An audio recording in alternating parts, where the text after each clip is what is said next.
안녕하세요, 홍쌤입니다. 주식보다 기업 오늘의 강의 시작하도록 하겠습니다.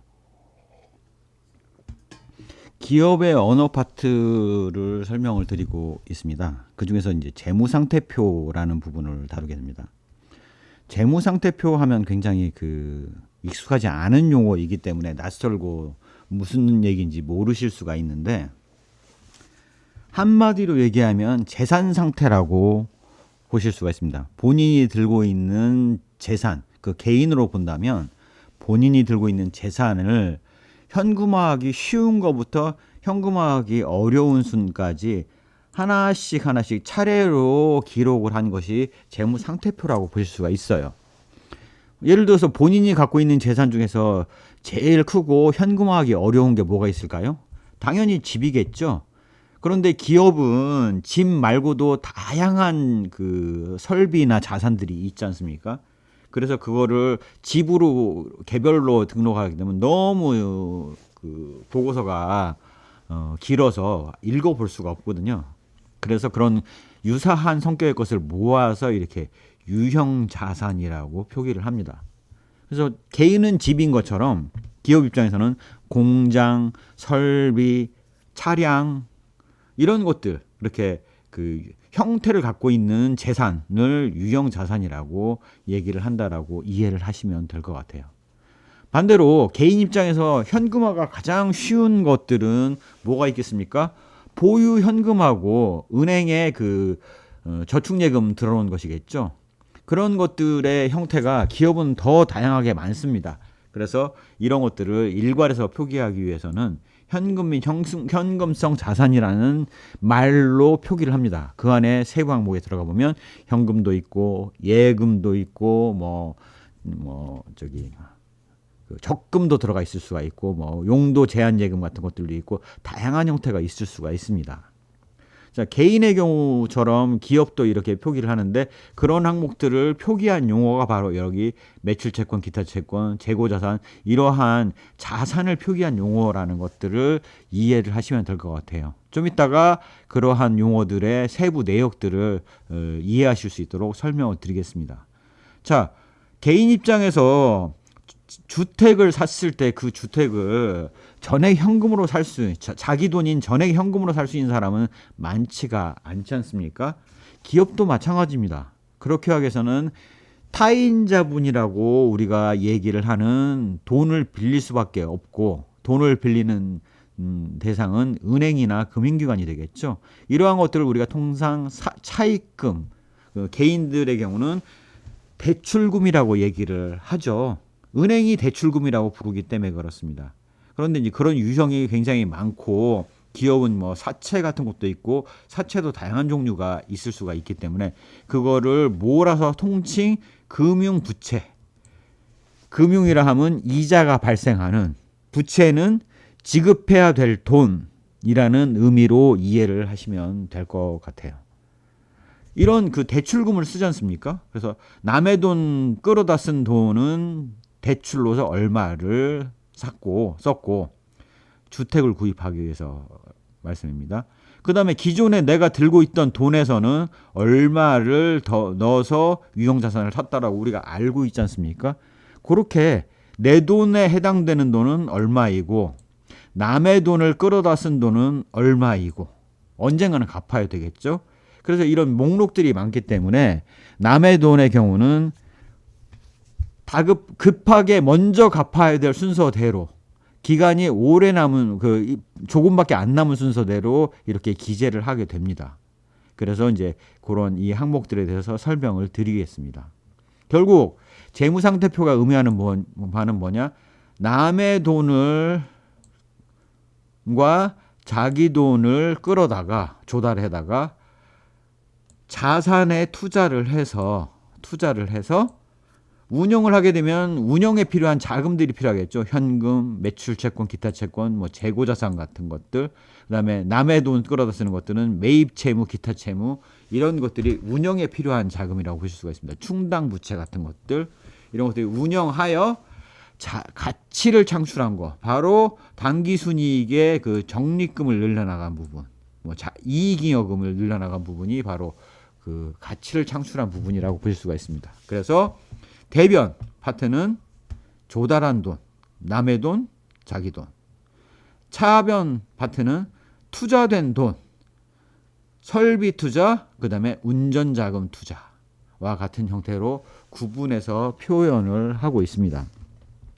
그렇게 이해를 하시면 둘의 조달된 금액과 운용된 금액은 항상 같을 수밖에 없죠. 그래서 대변의 합계와 차변의 합계는 같을 수밖에 없습니다.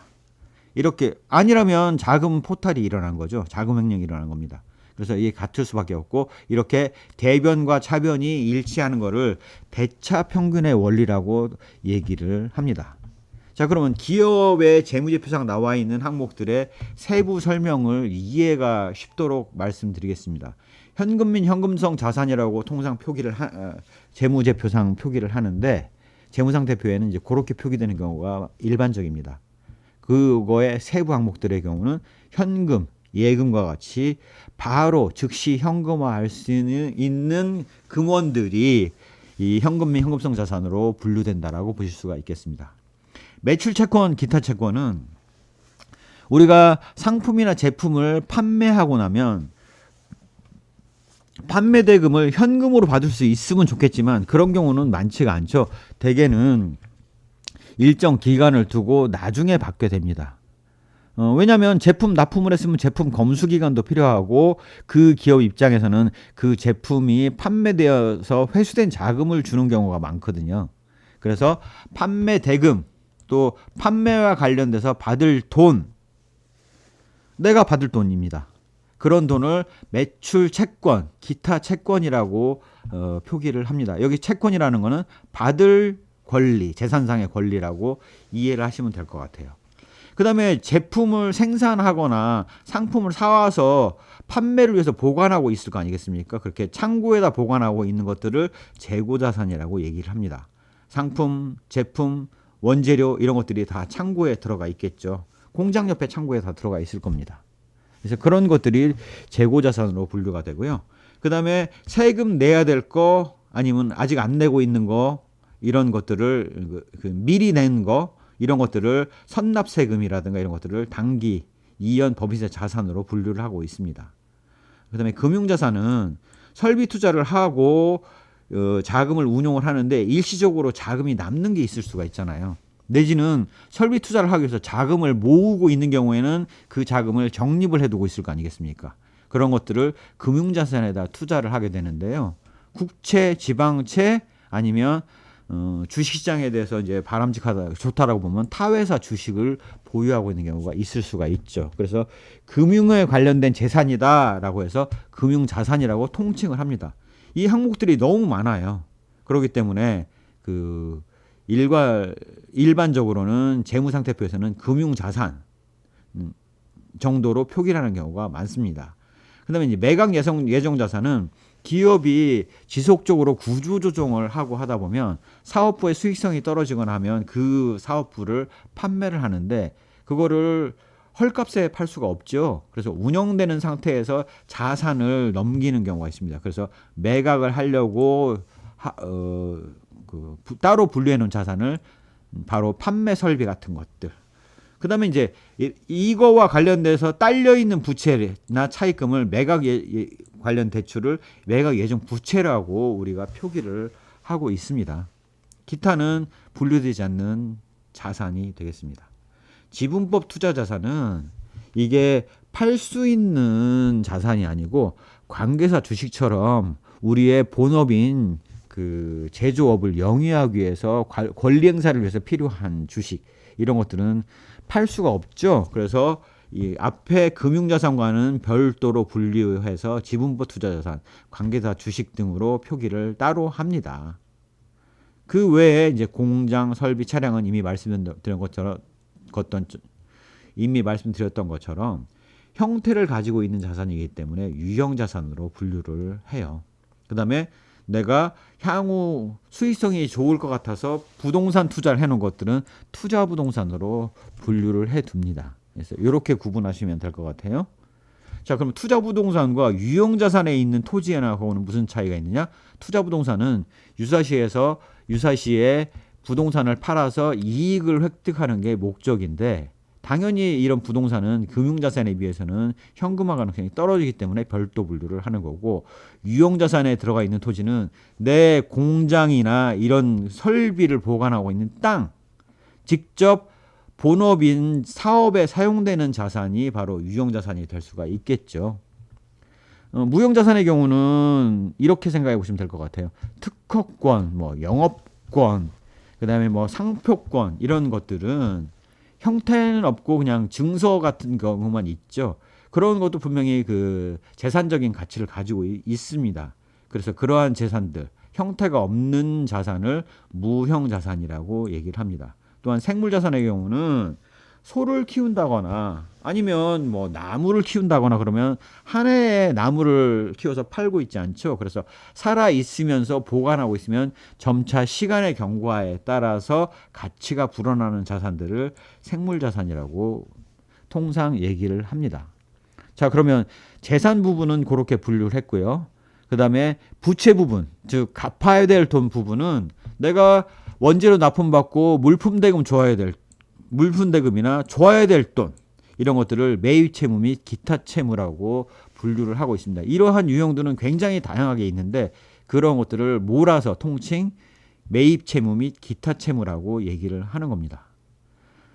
금융기관에 줘야 될 돈은 여기 매입 채무 및 기타 채무에 분류하지 않아요. 왜냐하면 금융기관은 이자를 부담하는 것이고 그 이자를 부담하고 갚아야 될 기간에 갚아야 되기 때문에 차입금이나 대출로 해서 금융부채로 분류하기 때문에 금융부채가 아니면서 내가 본원적인 사업에 필요해서 줘야 될 돈, 물품 판매와 관련돼서 물품 구매와 관련해서 줘야 될 돈을 바로 매입 채무 및 기타 채무로 분류하고 있다라고 말씀드릴 수가 있겠습니다.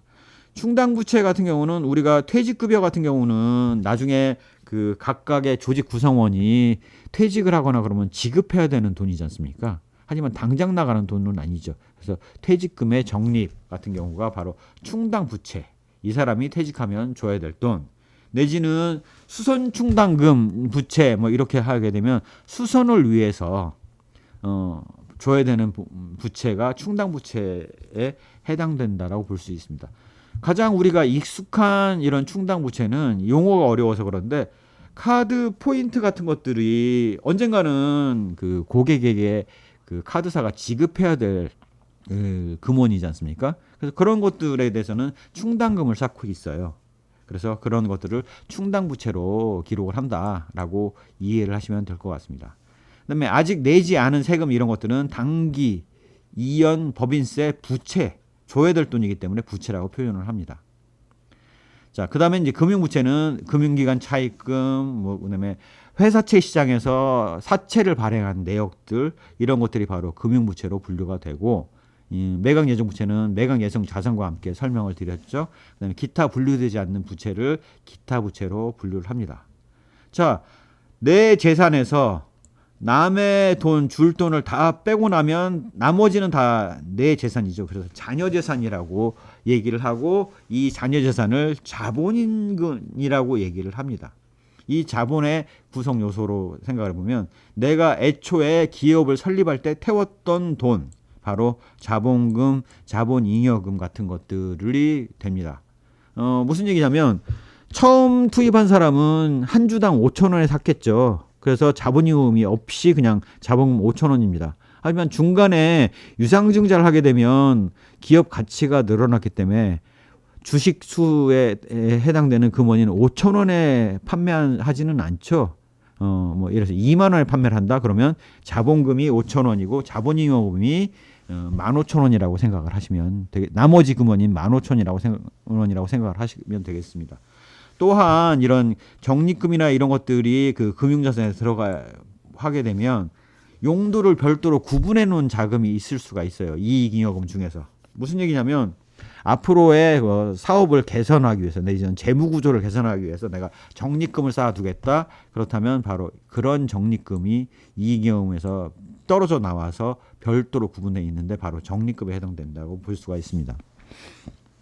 그 다음에 이제 이익잉여금이 나오는데 이익잉여금의 구성 요소 중에 하나는 여태까지 돈을 벌어서 벌어서 누적해서 쌓아놓은 금원이 바로 이익잉여금이라고 볼 수가 있죠.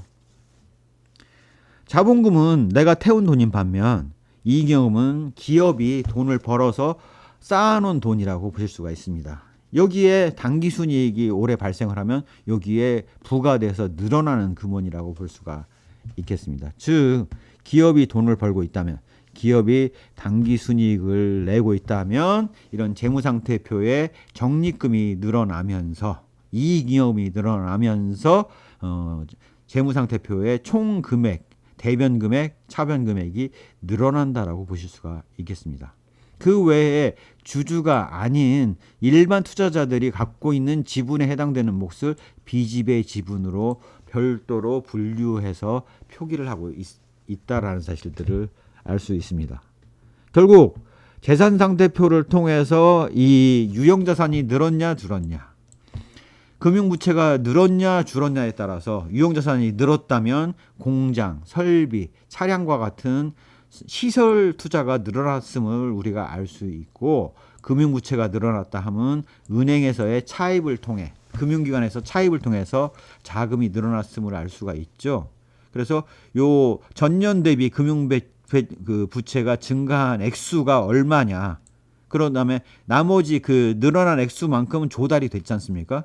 그 조달했다 가만히 두지 않았겠죠. 그러면 이 차변에서 늘어난 액수를 찾아보시면 되게 유형자산의 금액이 늘어나면서 그 금액이 거의 뭐 끝전 빼놓고는 상당 부분 일치하게 됩니다. 그렇게 되면 우리가 어떻게 판단을 하면 되느냐? 아, 은행에서 돈을 빌려다가 시설 투자에 돈을 썼구나라고 우리가 파악할 수 있게 됩니다. 그래서 이 금액들이 기재가 되어 있기 때문에 모든 금액을 다 봐야 될 필요는 없고요. 중요도가 큰 거는 당연히 금액이 큰 겁니다. 그래서 그 금액의 큰 거의 내용들, 그다음에 전기 대비 변화가 없는 금액은 상대적으로 중요하지가 않습니다. 예를 들어서 그 우량 회사의 경우는 유상증자를 하지를 않죠. 특별한 이유가 아니고서는 유상증자를 하지 않습니다. 그렇게 되면 납입자본의 경우는 거의 바뀌지 않게 되겠습니다. 그렇기 때문에 바뀌지 않는 납입자본을 열심히 분석하고 있는 거는 시간이 낭비가 될 수밖에 없고, 오히려 변화가 크면서 금액이 큰 금액을 중심으로 큰 흐름을 보시면 아까 보여드렸던 것처럼 차입을 통해서 설비 투자에 돈을 사용을 했구나라는 사실들을 우리가 아실 수가 있는 겁니다. 이렇게 이해를 해서 보면 재무상태표가 의미하는 바가 굉장히 중요하고 커지죠. 이 회사는 어디에 주로 자금이 들어가 있구나라는 사실들을 알 수가 있습니다. 유형자산 금액이나 이런 것들이 크다 하면 설비를 통해서 고유의 경쟁력을 확보하고 있을 확률이 높다라고 볼 수 있는데, 반대로 유형자산은 별로 늘지 않았는데 금융자산이 늘었다 그러면 돈놀이하는 회사, 본업을 관두고 본업에 치중하지 않고 돈놀이하는 회사다라는 것들을 알 수가 있습니다. 재고자산이 급증을 했다 그러면 상품이 늘었거나 제품이 늘었거나 원재료가 늘었거나 하겠죠. 원재료가 늘었다 하면 영업에 필요한 원재료를 선확보 차원에서 원재료를 늘렸다라고 볼 수가 있겠지만, 원재료는 별 차이가 없는데 상품 및 제품이 늘었다라고 본다면 그거는 제품이나 상품이 안 팔려서 창고에 쌓여있을 확률이 높기 때문에 재고자산의 증가도 유의미하게 살펴봐야 됩니다. 이렇게 전체 윤곽을 보시는 것들이 대단히 중요합니다. 자, 그 다음에 이제 이런 것들을 크게 어떻게 구분해서 보는 경우가 많냐면 유동과 비유동으로 나눠서 봐요. 1년 안에 도래를 하는 것들이면 유동이라고 분류를 하고, 1년이 넘는 기간에 있어서 도래를 하는 것들은 비유동이라고 볼 수가 있습니다. 즉 금융자산 안에도 1년 안에 도래하는 자산은 유동금융자산이라고 표기를 하게 되고요. 1년 이후에 회사채 같은 경우는 3년 만기, 국고채 같은 경우는 10년 만기 채권을 갖고 있을 수도 있지 않습니까? 그런 경우라면 금융자산 중에서 한 해 안에 처리될 게 아니기 때문에 비유동 금융자산으로 분류를 합니다. 유형자산의 경우는 대부분 다 비유동이겠죠. 매출채권도 올해 안에 받을 돈이면 유동 매출 채권으로 분류를 하게 되고, 올해 받을 수 없는 경우가 발생할 수가 있지 않습니까? 그런 경우에는 비유동 매출 채권으로 분류된다. 그래서 이 형태 자체는, 이 용어 자체는 본질에 의미하는 바는 동일한데 1년 안에 도래를 하는 거는 유동, 1년이 넘어서 도래하는 것들은 비유동으로 분류를 한다라고 말씀드릴 수가 있겠습니다. 자, 금융부채도 마찬가지예요. 1년 안에 은행에다 갚아야 될 돈은 유동금융부채, 1년이 넘어서 갚아도 되는 부채라면 비유동금융부채로 분류된다라고 말씀드릴 수가 있겠습니다. 그래서 개정 과목의 이런 각각의 항목들이 무엇을 의미하는지, 무슨 재산을 나타내는 건지를 우리가 알 수가 있었죠. 자, 이러한 재무제표의 실제 사례를 보시겠습니다. 이 자료는 전자공시 LG화학의 연간사업보고서의 재무자료를 가지고 온 건데요. 21기가 더 최근입니다. 일부러 예전 자료를 활용을 했어요. 저희가 가르치고 있는 내용들은 종목을 선정하고 해주고 기업을 추천하는 목적이 아니기 때문에 일부러 과거 자료를 활용했다라는 것들을 강조해서 말씀을 드립니다. 과거 자료를 활용해서 투자하신 분들은 없으실 거 아니에요. 가장 최근 자료를 놓고 판단하실 거 아니겠습니까? 그래서 그렇게 이해를 하시면 될 것 같습니다. 자, 유동 1년 안에 돌아오는 재산입니다. 비유동 1년이 넘어서 도래되는 자산입니다. 유동 부채 1년 안에 갚아야 되는 채무, 갚아야 되는 돈, 이게 유동이고요. 비유동 부채 1년이 넘어서 만기가 도래하는 갚아야 될 돈, 이게 비유동 부채라고 보실 수가 있습니다. 자본은 대부분 장기이기 때문에 이렇게 별도로 구분되어 있고요. 이게 이쪽 부분이 투자된 활동들, 이게 타인 자본, 이게 자기 자본, 자기 돈으로 조달한 거, 남의 돈 끌어다 쓴 거, 이렇게 구분된다라고 보실 수가 있습니다. 이렇게 금액이 잔뜩 나와 있으니까 어렵기만 한데요. 여기서 큰 금액 위주로 보시면 될 것 같습니다. 자, 현금 및 현금성 자산, 제가 예금이나 적금, 현금 보유하고 있는 액수가 바로 이 금액이라고 말씀드렸죠. 그러면 여기가 100만 원 단위이기 때문에 10억 조 단위입니다. 그럼 3조 7천억 정도의 현금을 가지고 있다라고 말씀드릴 수가 있겠고, 이전 3조 2천억 대비 5천억 정도가 늘었다라고 이렇게 큰 흐름으로 읽는다라고 말씀드릴 수가 있겠습니다. 그 다음에 제품이나 상품 매출과 관련돼서 받아야 될 돈이 6조 3,860억, 즉 6조 4천억 정도가 올해 안에 받아야 될 유동이기 때문에 올해 안에 받아야 될 돈이라고 볼 수 있고요. 전년 대비 한 1조 1천억 정도가 늘어났음을 알 수가 있습니다. 자, 이러한 매출 채권이 늘었는데 이게 매출이 늘어서 늘어난 것이다. 그러면 자연스러운 현상이에요. 하지만 매출이 별 차이가 없는데 매출 채권만 늘었다? 그런 얘기는 못 받고 있는 돈이 굉장히 많이 늘어나고 있으니 거래 조건이 안 좋아졌다는 사실들 우리가 알 수가 있겠죠.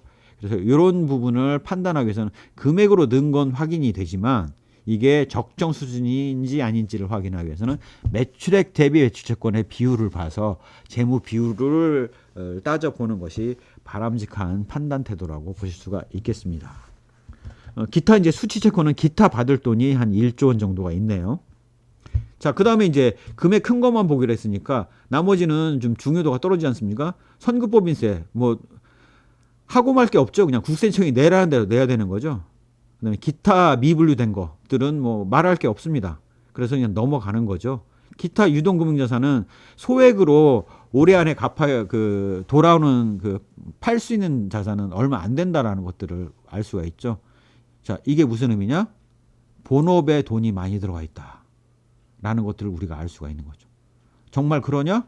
유형자산에 24조 4천억이 들어가 있어요. 전년 20조 5천억 대비 4조 3천억이 늘어났습니다. 그만큼 본업인 설비 투자에 집중을 하고 있다는 사실들을 우리가 알 수 있는 거죠. 자, 그다음에 은행 그다음에 기업의 창고에 원재료, 제품, 상품이 보관되어 있는 액수가 8조 2,800억이고 5조 3,400억에서 약 3조 원 정도가 늘어났죠. 이렇게 3조 원 늘어난 것들은 세부 내역을 봐야 됩니다. 원재료가 주로 늘어났다. 매출액 대비 봤을 때 원재료가 주로 늘어났다. 그 얘기는 원재료를 선확보한 거죠.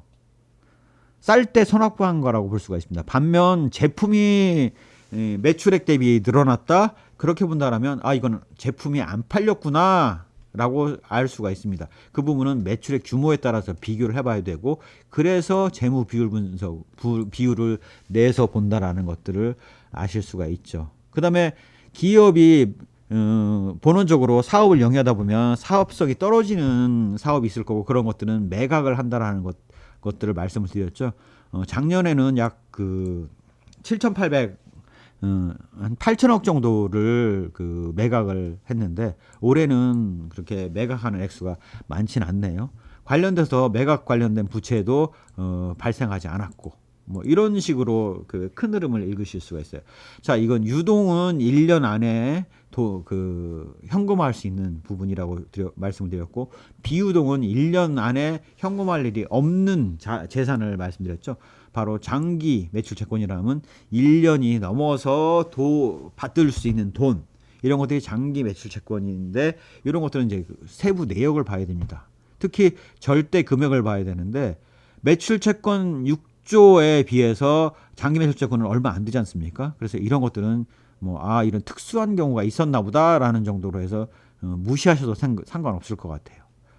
기타 장기 수취채권도 마찬가지로 이 기타 수취채권에 비하면 액수가 좀 작지 않습니까? 그래서 세부 내역을, 이제 이 금액이 작긴 하지만 무시할 수 있는 액수는 아니기 때문에 세부 내역은 한번 살펴볼 필요가 있고, 그러한 세부 내역은 주석사항에 나와 있는 내용들을 살펴보셔야 됩니다. 기타 비유동 금융자산은 금융자산에 투자되어 있는 것들이 이렇게 있는 것들을 아실 수가 있죠. 최근에 금융자산의 투자를 늘렸다. 2019년에서 2020년에 왔을 때는 줄였지 않습니까? 금융자산을.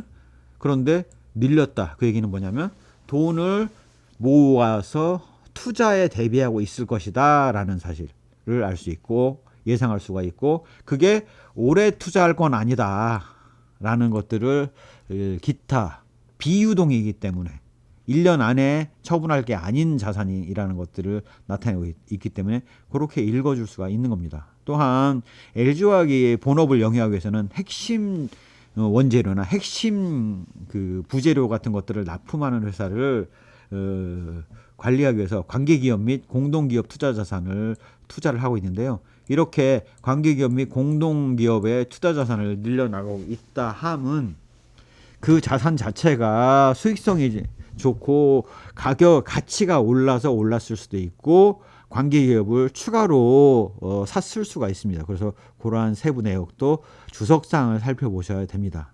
하지만 잘 보시면 유형자산에 비해서 관계기업 투자자산의 액수는 현저하게 작죠. 이런 정도라면 이런 주식 노름을 하기보다는 본업인 유형자산 투자를 통해서 공장을, 제조 설비를 돌리는 데 초점을 두고 있는 본업에 충실한 회사다라는 사실들을 이것만 봐도 알 수 있습니다. 이연법인세 관련된 자산하고 여기 이연법인세 관련된 부채 같은 경우도 다 세무서에서 하라는 대로 하는 거라서 그냥 이렇게 내야 될 돈 내지는 앞으로 내야 될 돈 이런 것들이 있다라는 정도만 알아두시면 될 것 같아요.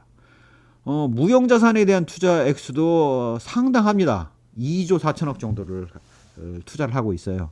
여기에 뭔 무형자산이 이렇게 많지 한다라고 보시면, 화학기업의 속성상 화학기업에 대한 특허권, 상표권 이런 것들이 있을 수가 있고, 아니면 화학에 무슨 재료를 넣냐에 따라서 전혀 효율이 달라질 수가 있거든요. 가장 대표적으로는 열을 내는 공정을 많이 하는 경우에는 백금 촉매 같은 것들을 쓰는 기술들이 아무에게나 오픈되어 있지 않은 특허 기술인 경우가 많습니다. 그런 것들은 바로 무형자산으로서의 가치가 들어가 있고 가치가 있다라고 보실 수가 있습니다. 이 기업은 투자 부동산이 적어서 돈 벌려고 부동산 투자를 하는 회사는 아니네요. 그러면 이런 기업은 투자 부동산이 어떻게 잡히는 거냐? 일괄해서 유형자산을 구입을 할 때 부동산을 공장 설비를 짓기 위한 땅을 확보를 하지 않겠습니까? 그러면 그거보다 생각보다 더 많은 땅을 일괄해서 사야 되는 경우가 발생을 하죠.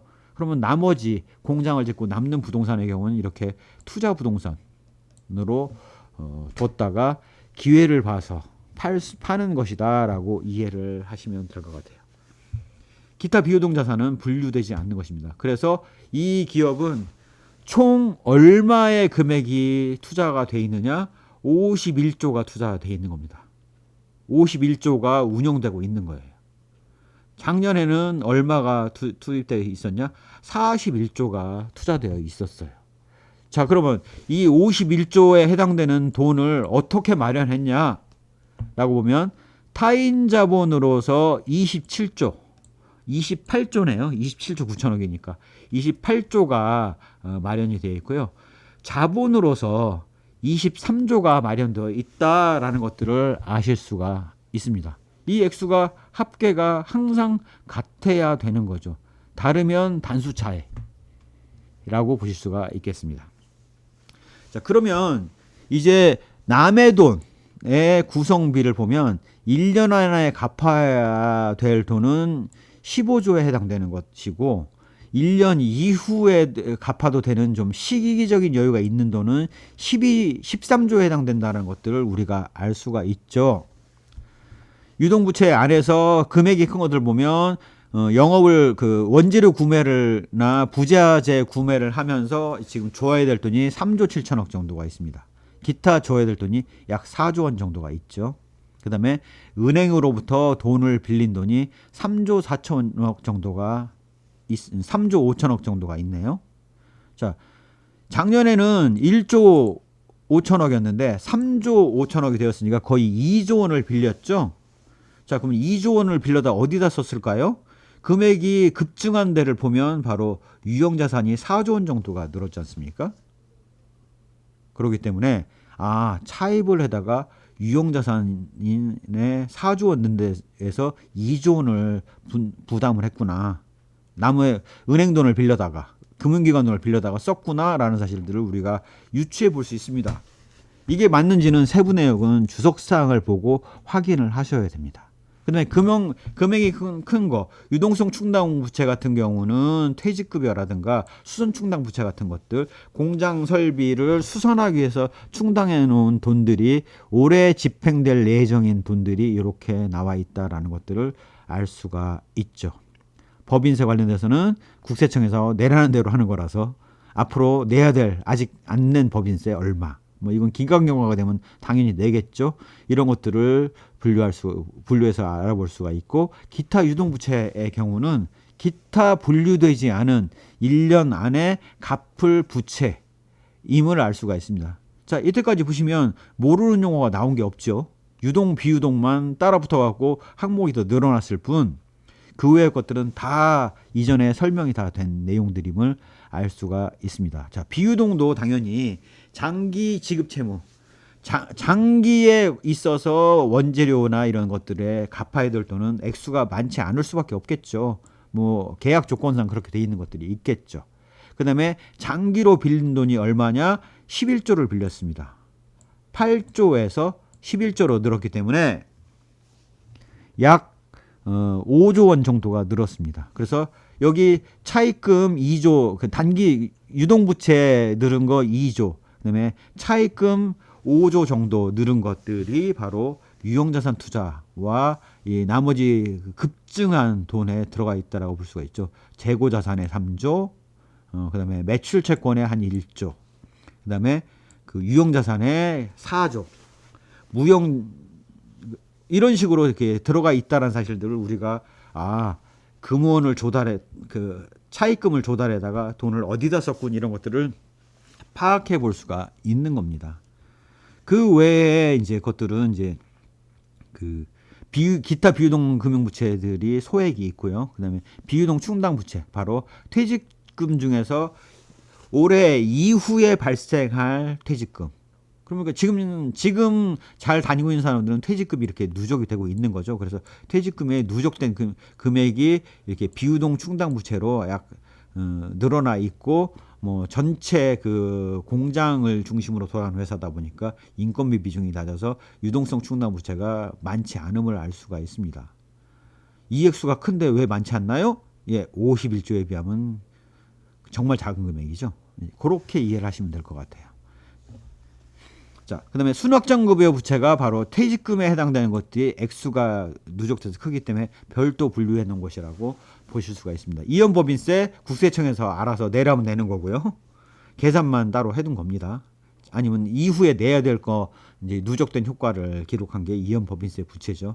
기타 비유동 부채는 1년 이상 걸리면서 갚아야 될 돈인데 이 앞에서 분류되지 않는 것. 그래서 총 남의 돈은 얼마를 쓰고 있느냐? 27조 9천억, 28조를 쓰고 있는 겁니다. 그 중에서 금융기관 차입금은 차입금으로 빌려 조달을 했고, 운전자금으로 사용되는 것은 매입 채무, 기타 채무 같은 것들이 큰 금원으로 사용되어 있다라는 것들을 우리가 이해할 수가 있습니다. 그래서 세부적이고 기업 입장에서 별로 통제 가능하지 않은 부분까지 우리가 신경 쓰고 분석해야 될 이유는 없어요. 자, 자본금. 제가 말씀드렸죠. 자본금이라는 거는 주당 5,000원 했던 그 자본금이고, 중간에 유상증자를 했으면 5,000원에 팔지 않았겠죠. 바보가 아닌데 기업이 잘 나가는데 왜 5,000원에 팔겠습니까? 그 추가로 받은 돈은 자본잉여금입니다. 자, 이 두 개를 합산했을 때 금액이 바뀐 게 있냐? 없습니다. 유상증자나 이런 걸 통해서 자본을 확충한 게 없단 얘기죠. 그래서 이런 부분은 신경 쓸 게 없군 하고 넘어가시면 됩니다. 애초에 LG화학은 약 3조 원 정도를 자본을 조달해서 자기 돈을 가지고 기업을 세워서 이렇게 키워나갔군 이라고 이해를 하시면 될 것 같습니다. 즉 원래 3조 원짜리 회사가 어떻게 됐냐면 23조 회사가 된 거죠.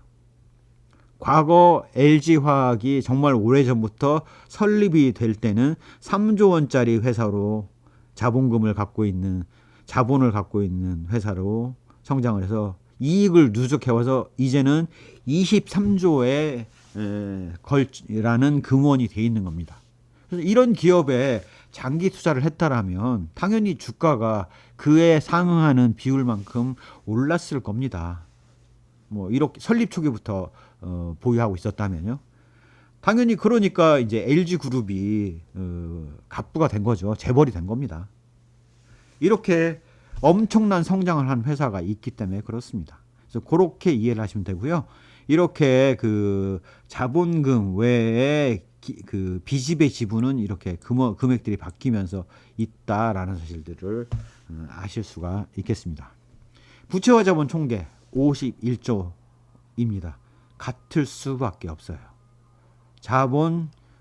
재산이 51조가 운전자금, 그 다음에 설비자금, 그 다음에 금융자산, 재산 이런 데 들어가 있는데 거기에 남의 돈을 28조를 조달을 했고 자기 돈은 23조를 넣고 있다는 사실들을 알 수가 있습니다.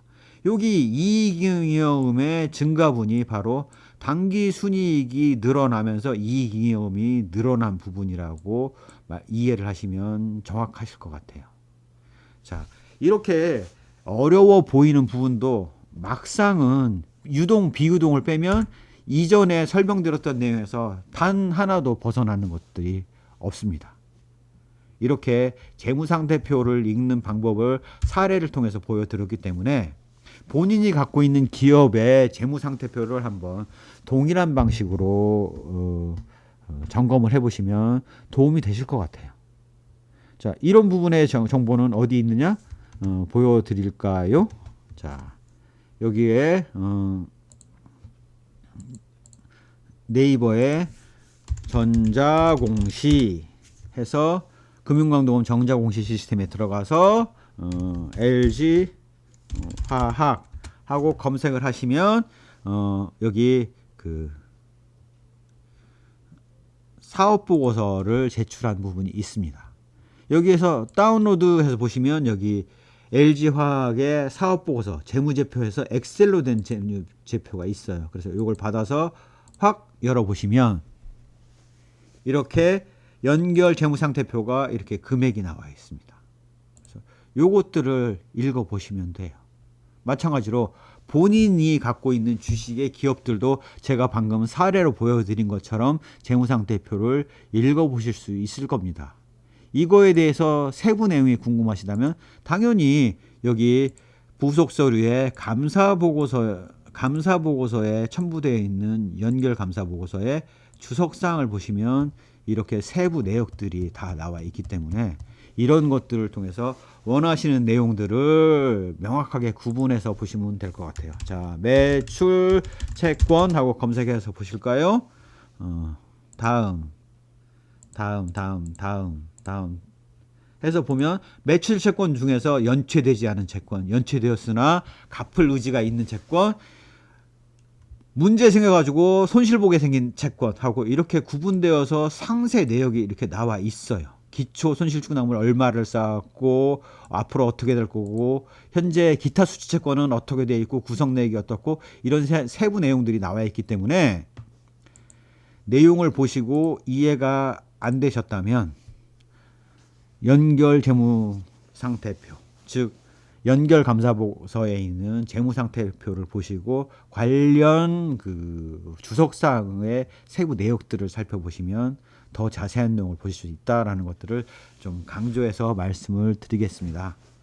자, 제가 그 이런 방식의 그 재무제표 분석하는 부분들을 꾸준히 지금 해 나갈 건데요. 이런 부분에 대해서는 처음부터 이렇게 쉽게 되지는 않습니다. 여러 차례 반복이 필요하고 반복 학습을 통해서 해당 기업의 실질을 이해하게 되면 이러한 숫자의 움직임들을 쉽게 해독할 수 있거든요. 그렇기 때문에 지속적으로 해당 기업의 재무제표를 살펴보고 감사보고서를 통해서 내용을 확인해보고 사업보고서를 통해서 그 변화 내용을 역추적해 나가는 과정을 거치는 것이 여러분들의 실력 향상, 재무제표를 봤을 때 그 숫자 이면에 기업이 어떤 활동을 했을지를 이해하는 데 도움이 된다라고 말씀드릴 수가 있겠습니다. 예, 오늘 강의가 도움이 되셨다면 구독, 좋아요, 알림 설정 부탁드리겠습니다. 감사합니다.